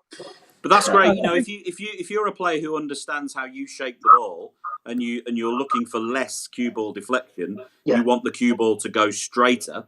Yeah. Then that's great, and that is, you know, the technology is now in our game. The equipment exists. That's the first place you should look. That's right. For sure. Because trying to alter your technique to go from a shaper, as I would call it, who plays with a big cue ball deflection like I do, to then someone who's trying to hit the ball straight. You know, if I tried to rebuild my game to hit the cue ball in a straight line, I'd be off the tour in 2 years. Yeah. Just couldn't do it. So it's going to Well, work. this is the other thing. Players, not others. Yeah, I remember seeing you play at Leeds. I remember seeing you playing at Leeds, and I noticed that in your game, the way you played. I think you were about 15 or 16, and you and flip my neck. Forgetting his name. The other lad, Leicester. It's a long time ago. It's a long time ago. Willie Thorne? Yeah, well, you played at Leeds. It was at Leeds you played. Who? Willie Thorne? Not Willie Thorne from Leicester? No, it was the other lad that you're coaching. Selby. Oh man. Selby. No, it was Leeds. He was playing. He was in a tournament. I was watching the way he cued, you know, and I could see the way you played, and because I used to coach a lad called Chris, and he was playing at the same time, you know. But yeah, it's everybody different. You're not going to get anybody playing the same, you know. So people play with running side on or check side or with the balls the way they are. Some players more central ball player, you know. I couldn't tell you the last time I hit the cue ball in the middle, because I play every shot with some side spin pretty much. I mean, 95% of my shots are played with running side. Well, and the reason for that, Shaun, is that 95% of shots are not straight. No, so it's. I remember Nick Faldo. Nick Faldo said that, you know, in golf they asked him why didn't he just try to hit the ball straight all the time. But you know, it's a ball. A ball isn't designed to go straight. That's right. You know, when you watch Martial hit that 50-yard cross pitch pass, it doesn't go in a straight line. No. They're not designed to go straight. So it's actually harder to hit that. It's harder to hit the cue ball in a perfectly straight line. Well, if you look at... But if that's what you're after, if that's the type of thing you're after, if you're after a very, you know, straight line performance cue ball, then you've got to address the end mass, and reducing the end mass of a cue is where it's at. That's right. It is. That's exactly right. And what you're talking about there is very, the consistency factor is very important, Sean. Look at someone like Dustin Johnson in golf. He's the most successful golfer at the moment. He doesn't hit the ball straight. He's a left to right fader of the ball, but he knows he's going to get that. So it's very consistent. Yeah. It's within his game. That's important. Yeah. Yeah. Yeah. But that will those scales will tip in cue sports at some stage. At some stage, people are going to go, maybe it's the equipment. Yeah. Maybe it's not me. Maybe there's changes to my equipment that I could make that will help this, which will improve this for my game. Yeah. Not bothered what it does for everyone else's game. No, that's right. Look at Stephen Hendry in 2003. He had that cue and it got broken and coming back from Thailand. And then he just thought he could pick up another cue and start playing with it. Yeah. And then he's wondering why on all his angle shots he's missing everything thick. Yeah. Because the cue had more density, had more end mass, different cue. Yeah. Okay, it had a similar spec. Yeah. But we know that you can have the same spec, but if it's not got the same density, end mass, and flexibility, it can perform different. It's totally different, yeah. So that. I mean, going back, to the question when I swapped cues to my Paris cue, like, how many cues did we try? Oh, a number. We tried all the John Paris cues that he gave me. Yeah. But we must have tried 30 cues, 20, 30 cues. It was a lot. It was a lot lots of different brands, lots of different makes, and I was just looking for that shape. And we spent hours and days doing it, didn't we? Do you remember? Yeah, I do. Yeah, absolutely. But that's akin to, you watch the golfers. 2015, was it? 2014, 15? Yeah, 13, 14, somewhere around then. Yeah, I remember that. Yeah. Somewhere eventually, and this is what I'm trying to say to everybody, every player has an ideal cue specification. That's right. Because it's not about getting used to the cue. No. It's about the cue doing what you expect. Yeah. No. And it's that's very important for me. It's the cue being made for the player. Yeah, that's really important. About the cue and what you wanted to do. That's exactly right. The cue is important. The ferrule, the ferrule is very important, and of course the tip. Because, for example, if you've got a softer tip, the cue ball stays with the tip slightly longer during the follow through. That's right. Yeah. Than does a harder tip. Yeah. So again, that affects cue ball deflection. Yeah, of course. It's a minefield. Absolutely, it is. But I think very important with the cues I do. The balance when I balance the cue. I mean, the last three I made, the weight was put in 3 different places on each cue to get them to play the way I test them, because I test everyone. It's not for me. It's to see that they work. It's like what Sean was saying about throw and all that. And every cue I put the weight in a different place if it needs it. It's the way I balance them. That's the innovation. But going back to people and changing that, like people blaming that equipment. There's more modern snooker players now who change cues than there was in the 80s, and that I would have said. Like, I mean, you've got players that change their cues. I mean, Maguire's had 100 or something different cues. It's happening. I think it's slowly starting to happen. What Sean's saying about cues, changing cues. I think you're right. I think what's, I would just query.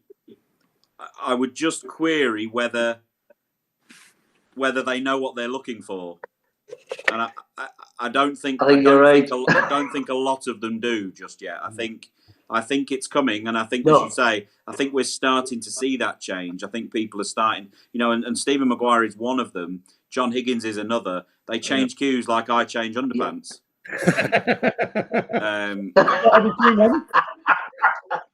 Once a quarter, but in all seriousness, like, funny smell.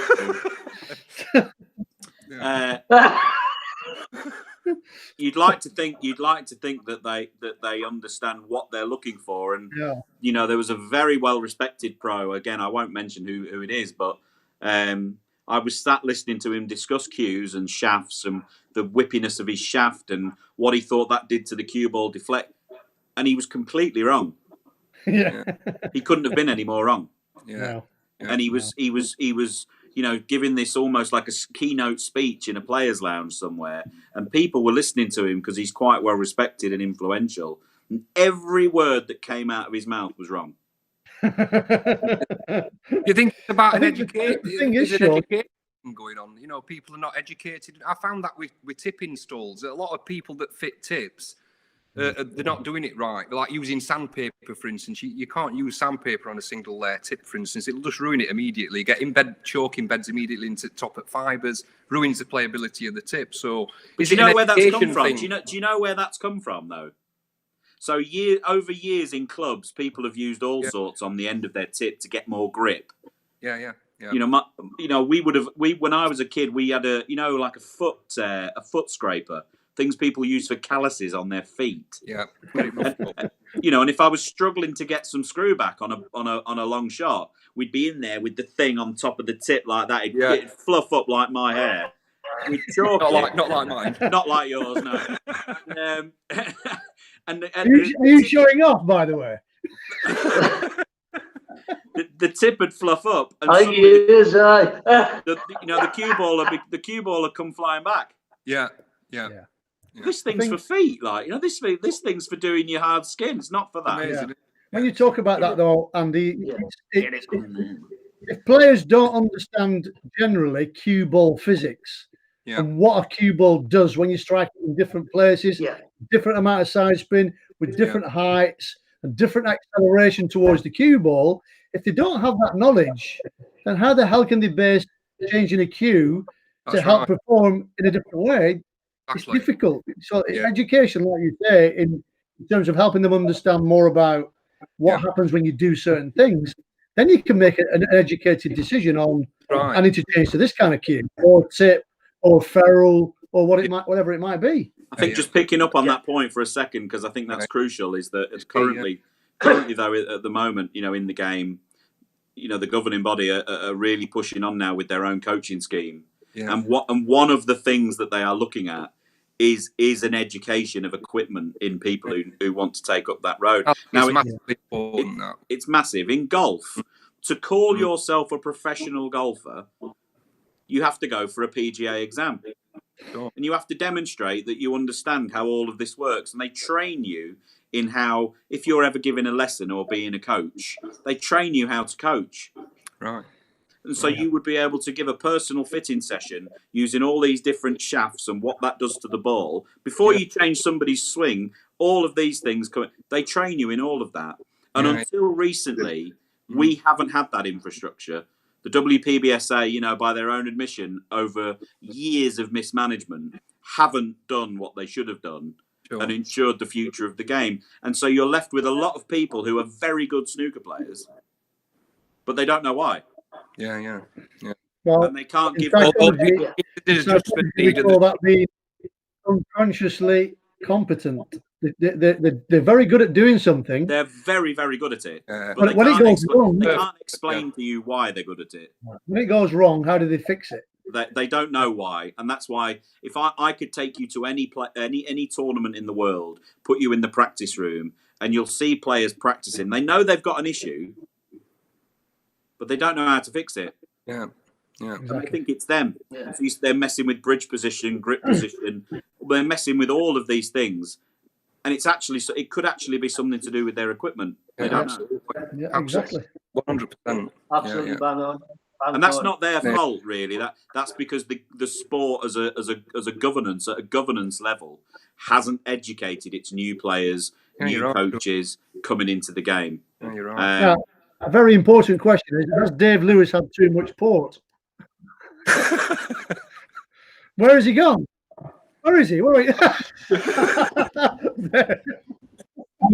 can see his face. Apologies for taking Andy off because it's only because I don't want to have to face what I'm just about to dish out to you three. Okay, all right. Don't get ahead of yourselves. You're not good enough to have your own shows yet. Okay, I'm having you on here because this is a mercy gig. By the way, guys, just sorry, Dave. Do any of you want me to interpret what he's saying?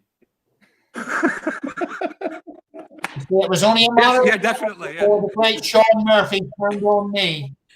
He waits till the end. He waits till the end nearly before he turns on me. Sounds very much like my first marriage. They all turn on you, Shaun. That's the reason why I don't have women around the house anymore, because they turn on you. You know, they attack you. I'm not going to say too much more, but I'm going to get you into trouble with your wives. Okay? Yeah, very, very dangerous. There's only one thing I enjoy doing with them, and I think you all know what that is, and I'm not going to elaborate on that, okay? Enough I said. don't have a cat slang around. Anyway.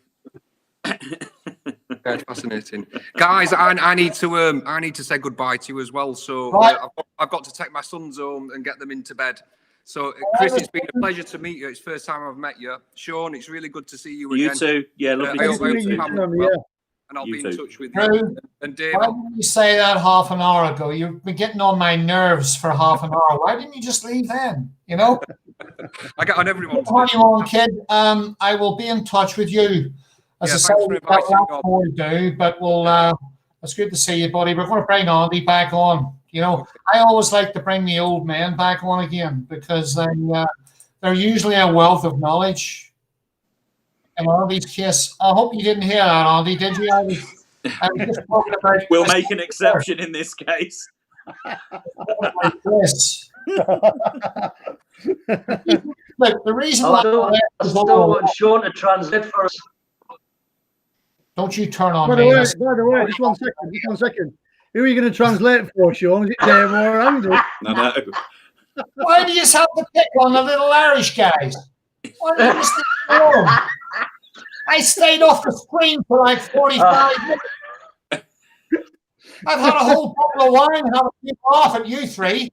You know, I'm coming back on just to say hello, and this is what I get. Get on with it, Lewis. Get on with it, Lewis. What are you talking about? Well, we got Henry, we got Murphy. They're trying to make a name for themselves on live streams, and they're nearly there. They want to get their own shows. They're trying to improve their personality.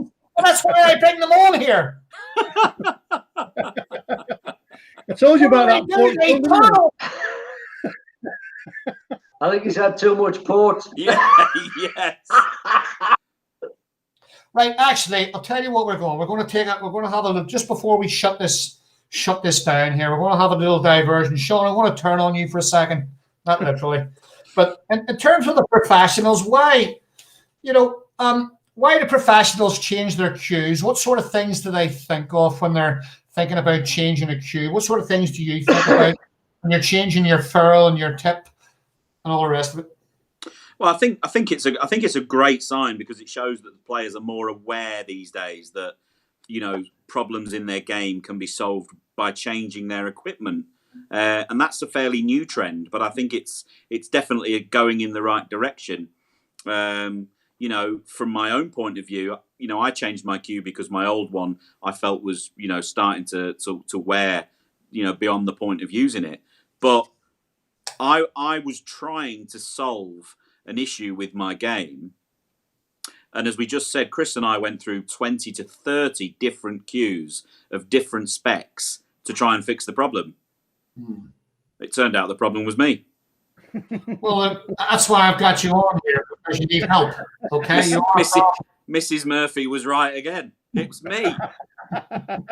So that was why I did it. But you know, Chris and I have talked at length about going down. We have looked down this road for a long time about different materials to make cues out of, different composites, you know, chalkless tips, all sorts. We've really opened up Pandora's box, and you know, the player who plays first, the first player to walk out with a non-wooden cue, might not be too far away from this conversation. No.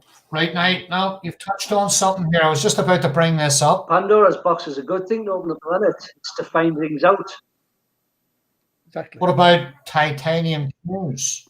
What about cues made of carbon fiber? Yeah, that's all being tested, Dave. It's all No being good? tested. Yeah, no, listen, Yeah. there's some brilliant stuff out there. There's some fantastic potentials in terms of materials out there that are far more consistent. They don't warp. I mean, there is a wood manufacturing cue now that uses the same drying technology as pianos. They get the wood so dry, it's incredible. Yeah. And when they cut that wood, it's not going to move. But I think, like Sean's saying, I think there's going to be new material used in snooker. I'd say certainly by 2025, I think it's going to be the majority by then. What about bamboo? Like I said earlier on, they've tried a lot earlier. The man with the The one bamboo thing I've cue. never seen any of them try. Yeah. Bamboo. I I've think got a there's loads bamboo of cue different here. things to use, isn't there? There's loads Yeah. of different things to use. But I think, I remember trying a carbon fibre cue in the early to mid 90s. One came out and it ended up in my hands to try. It was awful. But I think as an idea, I think it's sound. I think That's a split key one in of the things bamboo golf cue. has is that professional player A plays a tournament in New York and he flies around the world to Shanghai the next week and plays another event. If something's gone wrong with any piece of equipment, he goes to the tour van, he can get a replacement like that straight away. And it's exactly the same. Yeah. Because it's made of steel or graphite. It performs exactly the same. Exactly. Well, I had a bamboo cue in the house, but the other half, she put some duct tape around the bottom of it. She wanted to do some very strange things in the back. I said, no. I don't want to do any of that, okay? Have you got one there, Andy? Any of that. Bamboo cue. Andy, have you got a bamboo cue there? Pardon? I've actually lost the other guys. I've lost Andy. I can't see. Yeah. Have you got? Yeah. Have you got? All right, there you go. Bamboo. Would you believe that? Look at That's a that. bamboo. Dave, I That's a can't see this. Is bamboo. that, Bamboo. are you Split blocking key. me from seeing this, Dave? No, I'm. There must be something wrong with your tablet. Yeah. The doctor says they're fine. That's called bamboo. No, that's incredible. Bamboo. And I cue.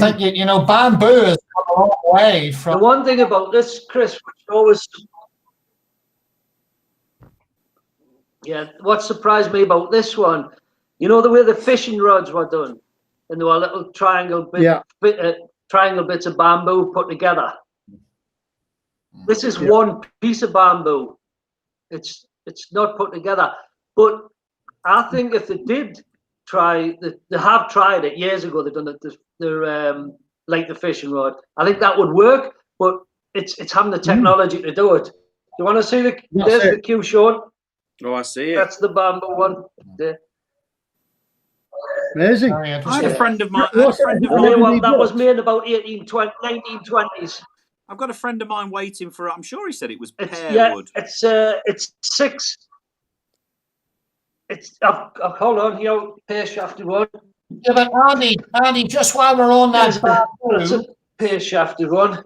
how heavy is that? Because bamboo is a very, very light material, is it not? Wow, there it is. Pear. It's one of your 5 a day. It's stamped. It's stamped 15.5 ounces. If you're a panda. Yeah.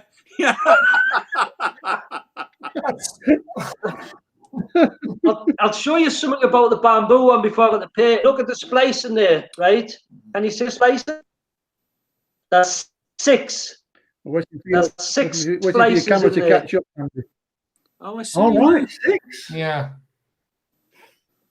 Tell me this: does a cue as it dries and ages? I'm assuming it does, but does a cue get lighter or heavier with age?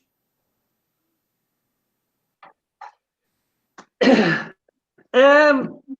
would say most of the time they get slightly lighter, but you will with wood. It's a natural thing. You'll get the odd one that'll not move, But most of them get lighter.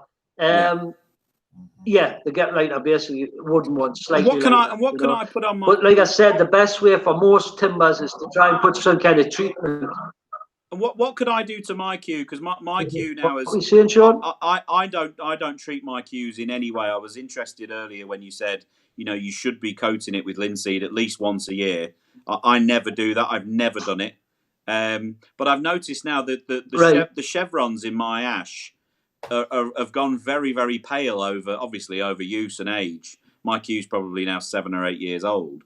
Is there anything? Would linseed bring that back, or is there anything else that I could, treat my cue with to bring it back? Instead of sending it off to John and being without it for a week or two, is there anything I could do with it on tour to bring it back to new? To new, it's a modern cue, isn't it?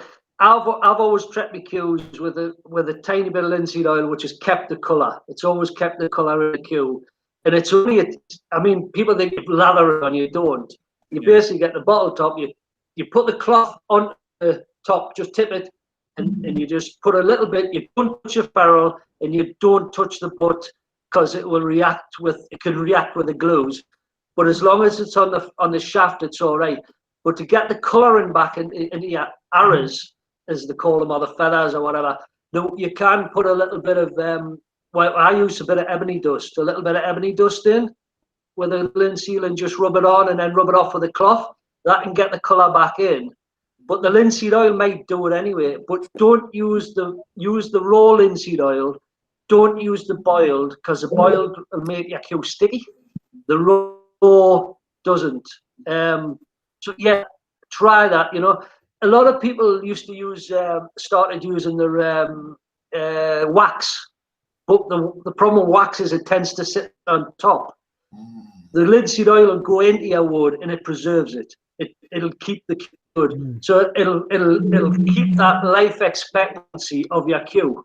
I just remember Matt Chambers being fastidious about it when I was a kid.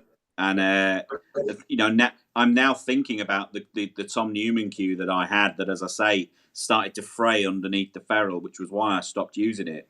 Perhaps it just dried out. Perhaps if I kept treating it with linseed, I'd probably still be using it. Maybe I'd still be using it.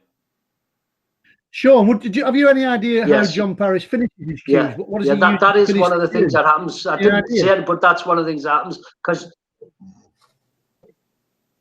Pardon?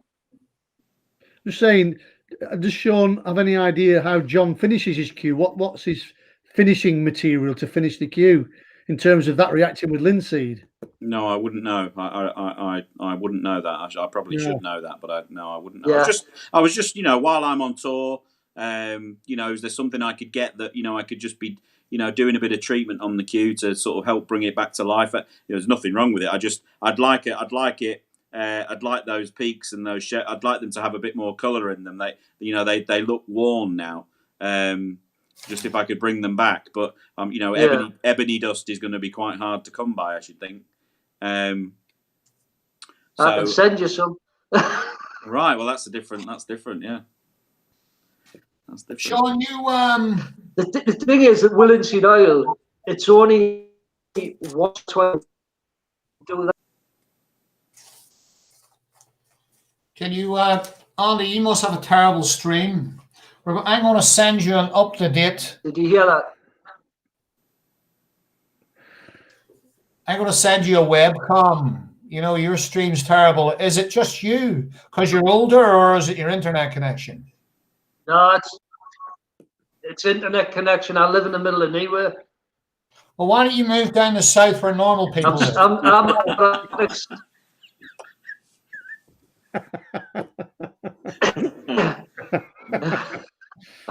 People lived in Ireland. What's the matter with you northerners? Why don't you just come down south and live life? What's wrong with you? We could ask the same of you, Dave, but that's a very deep political question. Listen, I've been in the south for okay? And I'm still not as old as Henry. And I don't look anywhere near as old as Andy. So very few do, to be fair. Very few do. No, but Shaun, you play with, I just want to touch on tips. Somebody's asking me there, actually, what size tip. You play with quite a small tip, don't you? Yeah, mine's 9mm. 9mm at maximum. But I think over the 8 years I've had my cue, I think if I could get a gauge on it, I'm pretty sure that the tip and ferrule have, I think they have got smaller. So I would say it's probably closer to 8.75 than it is 9 now. Your previous cue was 875. Sure. Yeah, my previous cue was 875, but I think even that got smaller towards the end of its life. The problem with a tip that small is it's great for spin. You get much more spin, but you have to be much more accurate, which is probably why I got rid of it. But it's there's a few. I think 9 to somewhere between 9 and 10 mil would probably be industry standard. I think most guys on tour are 9.5, and a quarter of a mil in either side of 9.5 mil.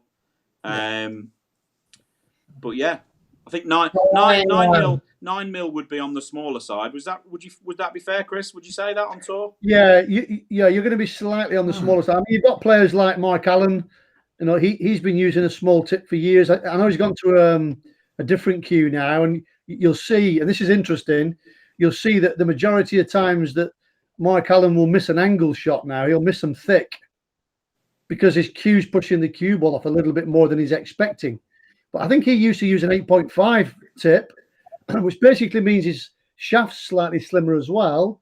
So with the less end mass, a little bit more flexibility, he's going to get a lot of cue ball reaction, but you're going to get a lot less cue ball deflection with that size.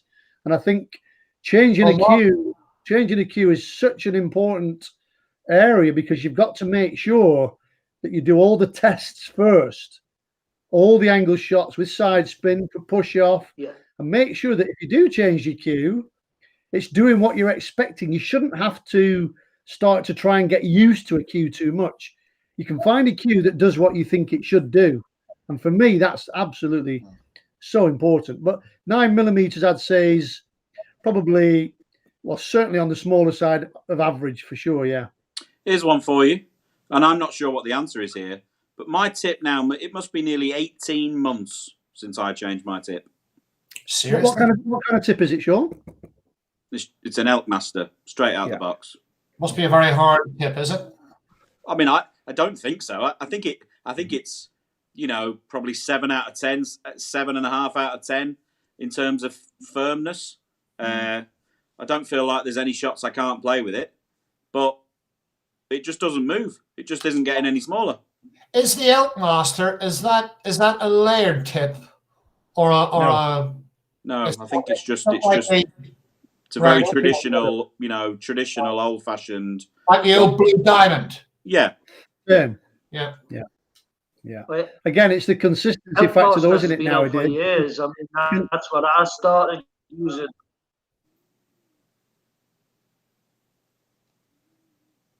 It's just, I find it just, it's I just think so with strange. your tip, so you've just strange, been lucky. I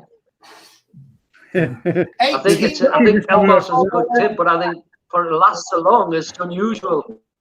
It's weird, isn't it? It's weird. 18 months. Person played with a tip. I mean, I keep my for nearly a whole year. A whole year lost me, but it's very. I think it's quite. Is it not fair to say, Sean, that it's unusual for a professional snooker player to have a tip on that long? I think so. I practiced every day. I'm playing in tournaments and, to varying degrees of success, but, I play a lot of snooker in that period of time.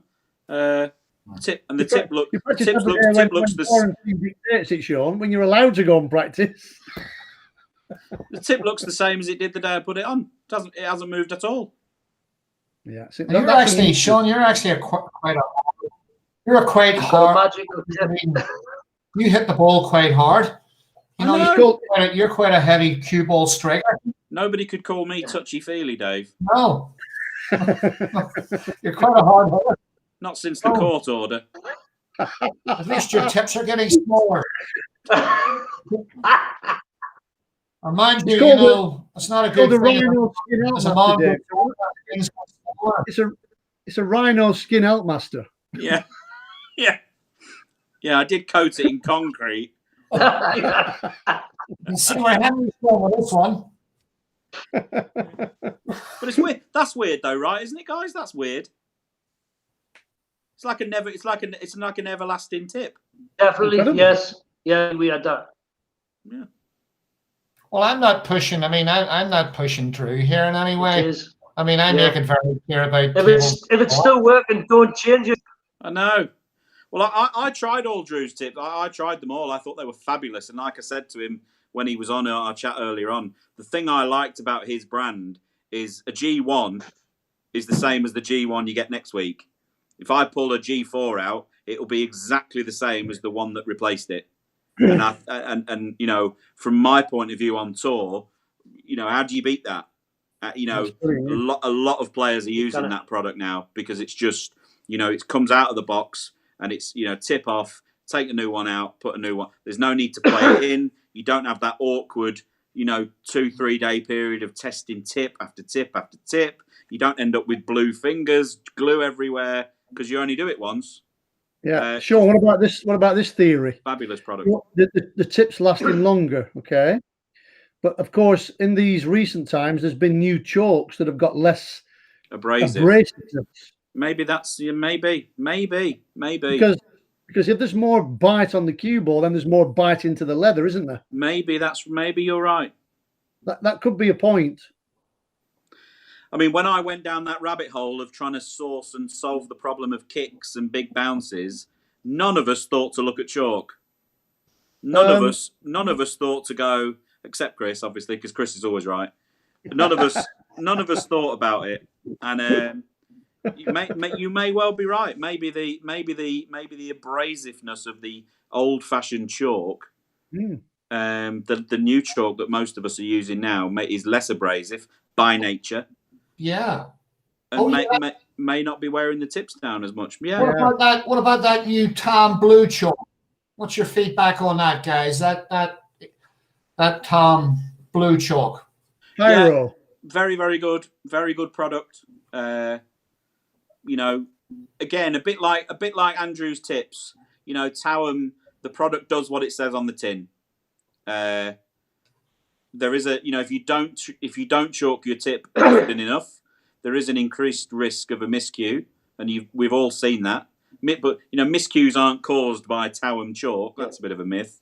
You know, you still see players miscuing using the old green triangle chalk, but the vast majority of kicks and bad bounces have disappeared from the game. And that, you know, in my opinion now, that's got to be a good thing. You know, professional players, it was costing some professional players their livelihood. Yeah. And I think that has now gone from the game. Again, you know, in the majority, you do still see it every now and again, but in the vast majority of cases, you just don't see it now. And I think that's positive. Very positive, yeah, it is for sure. I've never tried the chalk, so I couldn't really comment on it. So, but it's interesting to hear what you're saying because I was curious about the miscues. So, saying if they didn't chalk their cues enough with that chalk, is more likely. But also, people miscue because they just cue wrong. You know, absolutely. There's a massive technical. You know, there's a massive technical aspect to a miscue.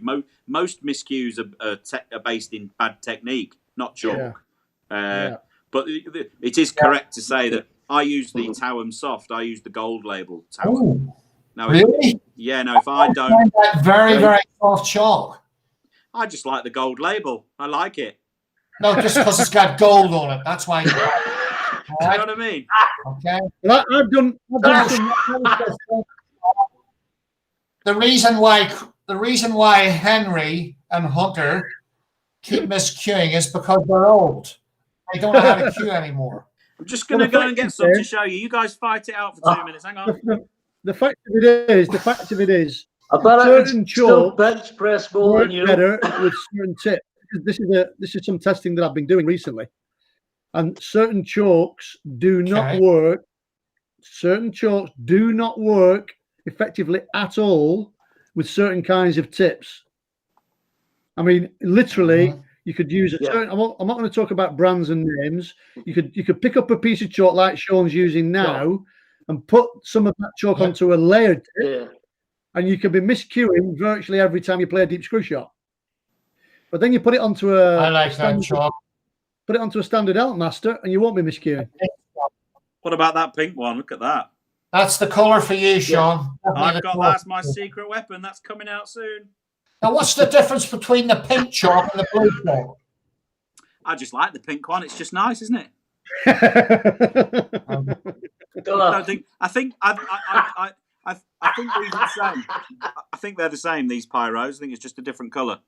Well, I'm not into this. I mean, this one that I'm using is completely different. That is softer, and you do have to chalk your tip more often with that chalk. They've made this one as a. This is very close to the old green triangle. This is very close to the traditional chalk. You don't have to chalk it every single time. There's less residue from this ends up on the table. There's very little ends up with this, but there's less with this. And yeah, I mean, I'm holding these in my hand now. I think these are some of the best innovations and steps forward in snooker, in cue sports that we've seen ever. Who thought that this could make such a difference? Yeah. I'm still waiting for Jonas to send me a box of that stuff. Jonas, if you're watching this, send me a box, will you? Because your distributor's not going to bother. But anyway, right, guys. Here's the tip. Look, here's the tip. Hasn't moved. It's been on 18 months. That hasn't. Aye. Still got quick. Wow. Now, mate, I mean, I do all my own tips, but maybe it's my bad workmanship. I don't know, but it's not going anywhere. Well, it sounds a bit like your game in general. No, leave it on if it's not changing. Yeah. See, I can get away with this. Chris could invent a tip that lasts like that if he make a fortune. Yeah, he'd only make it once, though, wouldn't he? That's the problem. That's the problem. There's no repeat. Thinking. Right, guys, listen, we are going to wrap this up. All right. Do you know how long we've been on here? We've been on so long, I could have watched a whole movie or a whole series on Netflix. I could have had my dinner and a cup of tea and a bottle of wine, but I had to sit here and listen to you lot, which is great. Why didn't you?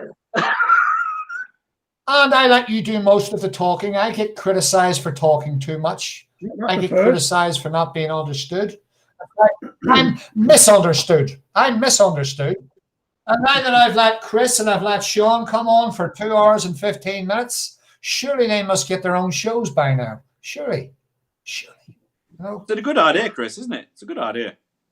Anyway, my new co-host, Chris Henry, has been a fantastic co-host today, or sidekick, whatever you want to call him. If he causes me any trouble, I could just drop kick him off the screen. Andy, you've been absolutely fantastic. Shaun, you've been as dull as usual, but thank you. Some input. Guys, thanks very much for joining us. We've, this has been one of the best streams we've done, actually, although we went on a little bit. But I think cues, do you not agree, is a good subject matter to talk about? And Andy, by the way, I'm going to get yourself and Dave. Dave had a broken stream, which is okay because he was getting on my nerves anyway. Right. So he had a broken stream and he had to go off. I'm going to get yourself and I'm going to get Dave back on again, and we're going to have a live stream on the history of cues, because that's got the makings for a very, very a very good show. Right. Come on, we don't need Henry, we don't need Murphy, we don't need Bingham. We don't need any of them. We can just come on and do it ourselves because we're very funny and we know what we're doing, But listen, thanks very much, Chris, for coming on. Shaun, good to have you on for as long as usual. Andy, it's a pleasure to have you on also. And just, guys, if some of you are still watching, next week we're going to get back to normal. We're going to have some exciting people coming on. We're going to get back on the profiles of the players on the tour, and we're going to start again with Tom Ford, and then the week after that we're going to have a couple of young guys come on. I think we're going to have Joe O'Connor and Louis Heathcote are going to come on and talk about their experiences on the tour. So lots of things to look forward to, and of course I'm going to have Chris back on again. I know you don't like him, but I'll get him back on. There's lots of ways to improve him. Shaun will come back on as well. Won't you, Shaun? He loves coming back on. He loves all this stuff, I'll come back on when I win something. Andy, you've overtaken Shaun and Chris here in terms of providing entertainment, okay? So I will have you on nearly every week, okay? So thanks very much for joining us on the stream. and we'll see you all again soon.